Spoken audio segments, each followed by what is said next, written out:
Olá, amigas e amigos do NEAF, tudo bem com vocês? Bem-vindos ao Top Atualidades.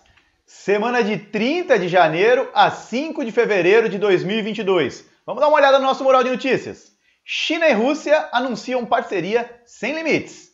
INSS acaba com exigência de prova de vida presencial. Partido Socialista vence a eleição legislativa de Portugal. Líder do Estado Islâmico matou-se durante ataque na Síria, dizem Estados Unidos. Comissão da União Europeia autoriza que gás e energia nuclear tenham selo verde.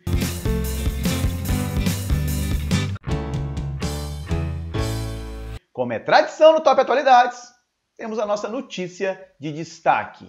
China e Rússia anunciam parceria sem limites. Vamos entender esta fala. Eu vou dividir a explicação em dois momentos. Primeiro, falar do fato desse anúncio e depois fazer algum paralelo histórico, geopolítico que ajuda a compreender o assunto melhor. Beleza? Então vamos começar. Bom, tivemos uma reunião, então um encontro entre dois presidentes de dois países gigantes aí na esfera geopolítica. China, presidente da China, Xi Jinping, tá? Ele recebeu o presidente da Rússia, o Vladimir Putin. Tá? Isso durante os Jogos de Inverno, né? Nesta semana nós tivemos o início das Olimpíadas de Inverno e quem cedia os Jogos é a China. O Vladimir Putin foi prestigiar a abertura e se encontrou com o presidente chinês. Nesta conversa, né, eles anunciaram uma série de planos de colaboração estratégicas na área de mudança climática, na área de energia, na área de inteligência artificial, na área espacial e fizeram uma observação, tá? Que essa parceria estratégica, ela não tem limites. E essa frase é muito forte, vocês vão entender por quê. Ó. Nossa parceria não tem limites. Aí vamos fazer alguns paralelos históricos e geopolíticos. Primeiro, falando da Rússia. A Rússia foi, antigamente, a União Soviética, né? A Rússia era grande representante da União Soviética, dos Estados Soviéticos socialistas. Beleza? E durante a Guerra Fria, dos anos 40 até 1989, o mundo foi dividido, né? Polarizado. Bloco capitalista, liderado pelos Estados Unidos, bloco socialista, liderado pela União Soviética, pela Rússia. Mesmo com o fim da Guerra Fria, essa rivalidade histórica ela permanece. Essa rivalidade Rússia e Estados Unidos se intensificou quando a Rússia anexou a Crimeia, tomou a Crimeia da Ucrânia. Nas últimas semanas, nós temos observado aí uma grande discussão sobre a possibilidade da Rússia invadir a Ucrânia. A OTAN, que também é uma instituição que vem lá da Guerra Fria, né? Tem sua relação, sua construção associada à Guerra Fria, a OTAN começa a ampliar, né, a sua influência no leste europeu. E essa possibilidade da Rússia invadir a Ucrânia está associada à aproximação entre Ucrânia e OTAN.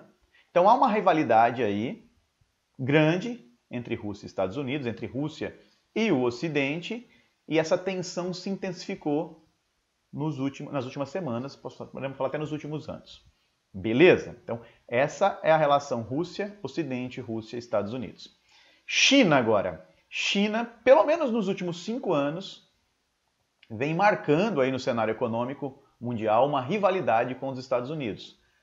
Os países trocando sanções, né? Ora a China impõe uma sanção aos Estados Unidos, ora os Estados Unidos põem uma sanção à China. Então há uma guerra comercial entre esses dois países. E aí pensando geopoliticamente também, a China dá indícios que pode invadir Taiwan a qualquer momento. A comunidade internacional, os países ocidentais observam isso, começam a se articular para talvez intervir. Os Estados Unidos, Reino Unido e Austrália assinaram um acordo militar em 2021, o AUKUS, que vai possibilitar a Austrália construir submarinos a propulsão nuclear. Então o Ocidente aumentando também a sua atividade militar na região do Indo-Pacífico, numa região de influência chinesa. Então nós temos OTAN atuando mais no leste europeu, historicamente área de influência russa, construção de alianças militares na região do Indo-Pacífico, uma região que a China entende que é de sua influência, e isso amplia tensões entre esses dois países, e o Ocidente e os Estados Unidos. Por isso que a fala diz o seguinte, olha lá, líderes de China, de Rússia, afirmam que não vão tolerar tentativas estrangeiras de minar a estabilidade nas suas regiões e que vão combater qualquer interferência e apoio a revoluções nas suas áreas de influência. Então, para a gente sintetizar isso, o recado é para o Ocidente, é para os Estados Unidos. Tá? Estou elencando os Estados Unidos, que é a grande potência ocidental. É mais ou menos assim. Se a Rússia invadir a Ucrânia, ou se vocês não pararem com essa intervenção em áreas de influência de nós, né, de Rússia e de China, a China vai comprar essa briga. Tá? A China está junto com a Rússia nessa relação da Ucrânia. E aí são duas potências mundiais. Né? China e Rússia são gigantes geopoliticamente. E está dizendo para o Ocidente que elas estarão juntas. Agora fica uma grande interrogação no mundo. O que acontecerá nos próximos meses? Será que essa tensão na Ucrânia vai se confirmar em guerra? Será que teremos uma terceira guerra mundial? Será que teremos uma saída diplomática? Essa é uma grande incógnita e esta fala de Rússia e China serve para a gente acompanhar com mais carinho, com mais detalhe os próximos acontecimentos. Beleza? Eu volto daqui a pouco com as demais notícias da semana.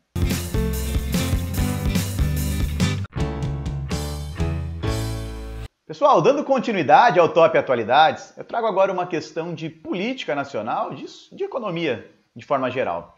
INSS acaba com a exigência de prova de vida presencial. Então nós temos no Brasil diversos beneficiários, né, da Previdência Social, pensionistas, aposentados, e esses beneficiários são obrigados anualmente a efetuar a prova de vida. Irem lá e olha, estou vivo, pode continuar pagando o benefício. Isso sempre foi feito presencialmente. Então, o fato, a notícia, a novidade é que agora esse procedimento não será mais obrigatoriamente presencial. Ele ocorrerá de forma automática.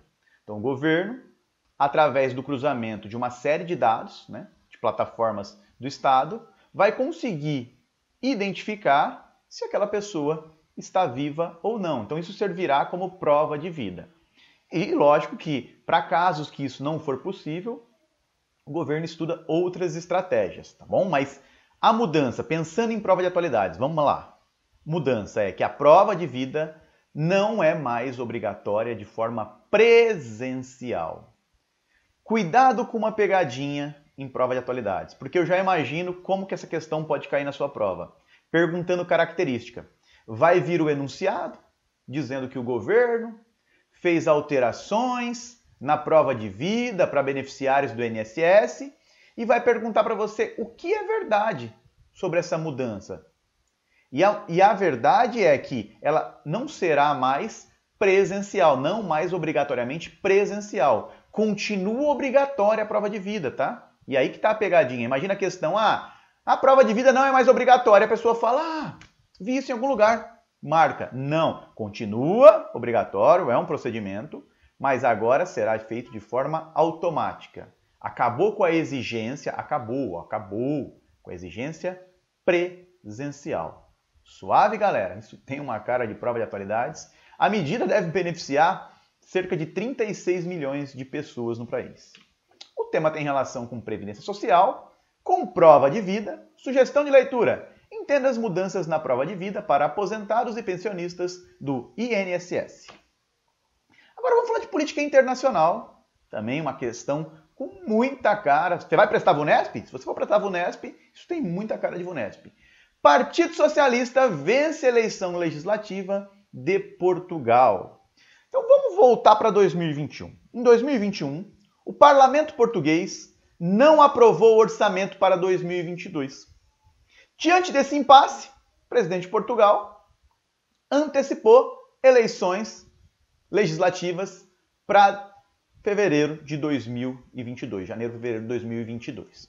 E agora nós temos o resultado. O que aconteceu nas eleições portuguesas? O Partido Socialista, que já fazia parte do governo, conquistou maioria, 117 cadeiras das 230.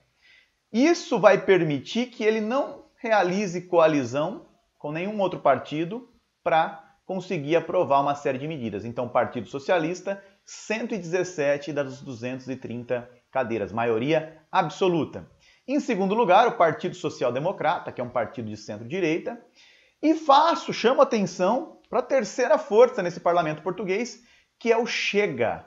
O Chega é um partido de extrema-direita. Isso tem acontecido muito na Europa, a Europa muito polarizada também. Nós temos aí, recentemente, vitórias da esquerda, como na Alemanha, agora em Portugal, mas representatividade aí de partidos de extrema-direita. Na Alemanha, a Alternativa para a Alemanha. Em Portugal, o Chega. Posso fazer até um paralelo com o Chile agora. Chile acabou de eleger um presidente de esquerda, mas num segundo turno acirradíssimo com um candidato de extrema-direita. Então vamos ficar de olho também nessas polarizações que estão ocorrendo no mundo. Beleza, pessoal? Mas pensou em Portugal, primeiro-ministro socialista, conseguiu maioria, então socialistas comandarão o legislativo de Portugal. Essa eleição, de novo, reforçando, ela foi efetuada de forma antecipada após não ter uma aprovação para o orçamento de 2022. Beleza? Então, Portugal, vitória da esquerda nas eleições legislativas, do Partido Socialista. O tema tem relação com política internacional, com eleição em Portugal. Sugestão de leitura: socialistas surpreendem e conquistam maioria absoluta em eleição em Portugal. Vamos continuar falando de política internacional. Líder do Estado Islâmico matou-se durante ataque na Síria, dizem Estados Unidos. Tá? Mas o que é Estado Islâmico? Pode explicar antes? Vamos lá. Estado Islâmico, pessoal, é uma organização classificada como terrorista, tá, pela comunidade internacional. Esse Estado Islâmico, esse grupo, se aproveitou de uma instabilidade no Oriente Médio, principalmente uma instabilidade gerada pela guerra civil da Síria e pela guerra do Iraque, e começou a controlar uma série de territórios. Então, vou aqui para 2015. Olha a expansão territorial desse grupo terrorista Estado Islâmico. O objetivo dele é construir um califado, né? Ele tem uma interpretação, esse grupo, uma interpretação radical do islamismo, e quer construir um Estado, chamado de Estado Islâmico, sobre essa interpretação radical. E aí eles conseguiram uma grande, então, ampliação territorial, né, em 2015. Só que pós-2015, sendo feito um controle mais efetivo, e praticamente o Estado Islâmico foi pulverizado. Ficou muito pontual, em alguns pontos ali entre Síria e Iraque. Beleza. No ano passado, em 2021, nós vimos novas atividades do Estado Islâmico. Então, reacendeu aquele alerta, né? Poxa, o Estado Islâmico, será que está se articulando? Será que vai voltar a conquistar territórios?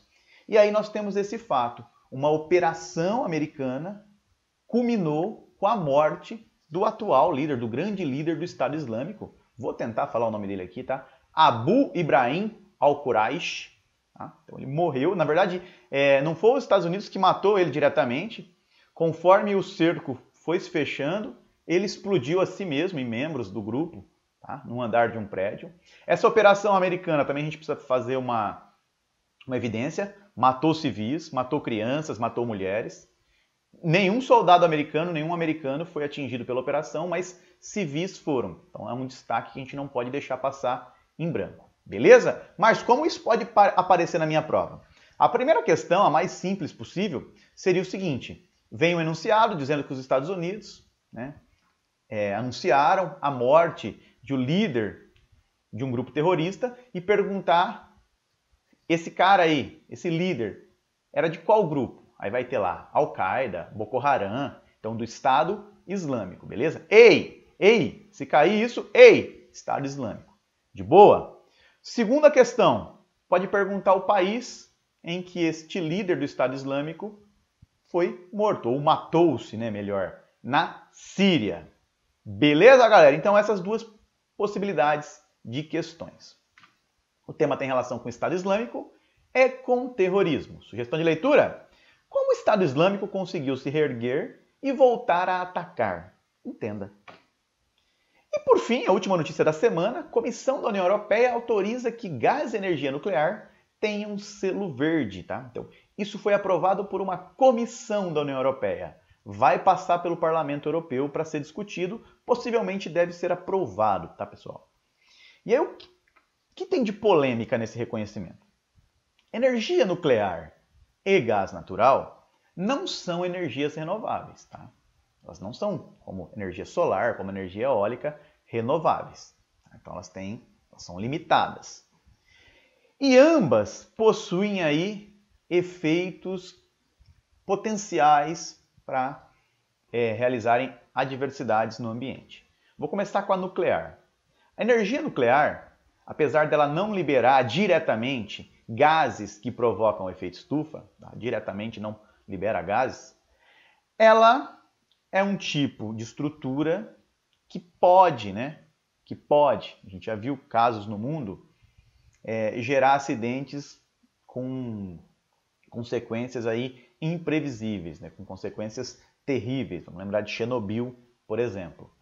Então, energia nuclear é uma energia preocupante porque os seus efeitos adversos podem ser muito amplos.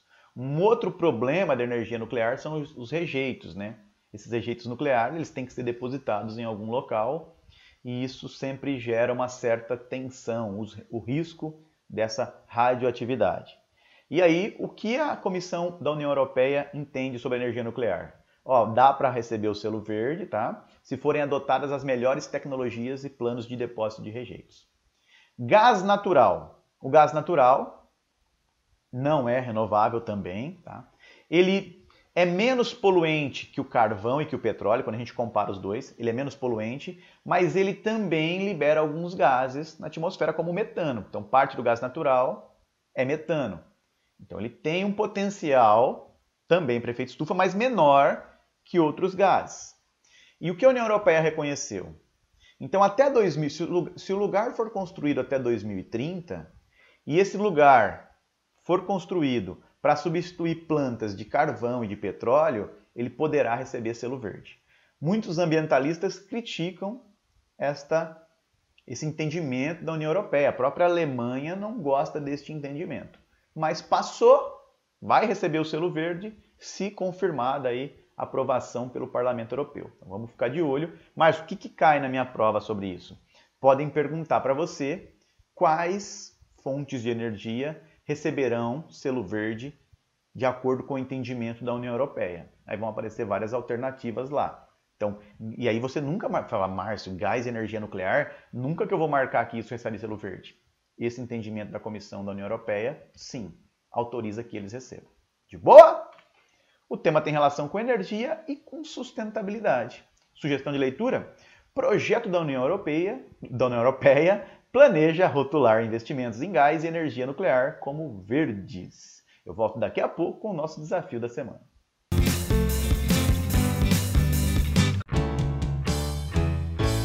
Pessoal, o desafio da semana em tela. Uma questão elaborada pelo professor. Já começamos com uma interrogação. Vamos grifar aqui o desafio. Interrogação: é o primeiro país europeu a abolir restrições contra a Covid-19. Com 60,6% da população imunizada com as 3 doses da vacina contra o coronavírus, as autoridades de saúde dispensam o uso de máscara e o passaporte vacinal em quase todo o país. Tá? Então, início de fevereiro. O fato ocorreu na... então é uma questão que pergunta o local do fato. Questão clássica de atualidades. Que país praticamente aboliu qualquer medida de controle ao coronavírus? Entende que a pandemia acabou. Algumas manchetes de jornais trabalharam assim o fato. Olha, o país entende que o coronavírus não é mais uma ameaça. Alternativa A, França. Alternativa B, Alemanha. Alternativa C, Dinamarca. D, Holanda ou E, Itália. Pausa o vídeo, responde. E aí? Márcio, difícil, hein? Alternativa C, a Dinamarca. Pois é, Dinamarca entende que o coronavírus não é mais uma ameaça, não é uma grande preocupação e aboliu as restrições. Então não precisa mais usar máscara, não está exigindo passaporte vacinal praticamente em todo o país. É um relaxamento. A ideia da Dinamarca, o entendimento da Dinamarca é superamos a Covid-19. Beleza? Vamos ver aí se isso vai dar certo ou se teremos logo mais novas restrições. De boa? Obrigado pela companhia de vocês e eu os aguardo na próxima semana para mais um Top Atualidades. Um abraço, meus amigos. Galera, gostou do vídeo? Que bacana!